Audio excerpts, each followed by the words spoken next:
Nakahanda na ang Department of Social Welfare and Development sa posibleng epekto ng Bagyong Inday sa Pilipinas. Tiniyak ng ahensya na nakaposisyon na ang mga kinakailangang relief supplies at response teams upang agad na makatugon sa mga maapektuhang komunidad.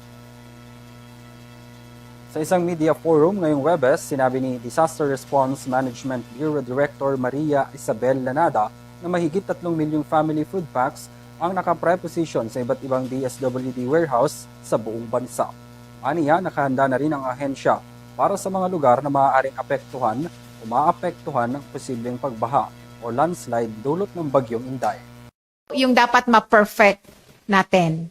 So dapat one evacuation center, merong women-friendly space, may child-friendly space, may help desk, may information board. Yung pagpasok ng mga kaibigan natin sa media, kita nyo po agad yung sa information board, ilan ang affected survivors na nagstay sa ating evacuation center.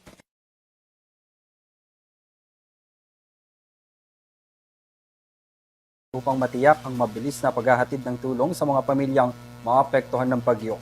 Patuloy ding makikipag-ugnayan ng DSWD sa mga lokal na pamahalaan at iba pang mga ahensya ng pamahalaan para sa maayos na koordinasyon ng disaster preparedness at response operations bago at habang nananalasa ang Bagyong Inday. Iniikayat ng ahensya ang publiko na manatiling alerto, sumunod sa mga abiso ng mga otoridad at makipagtulungan sa mga lokal na opisyal upang matiyak ang kaligtasan ng bawat pamilya sa gitna ng banta ng bagyo.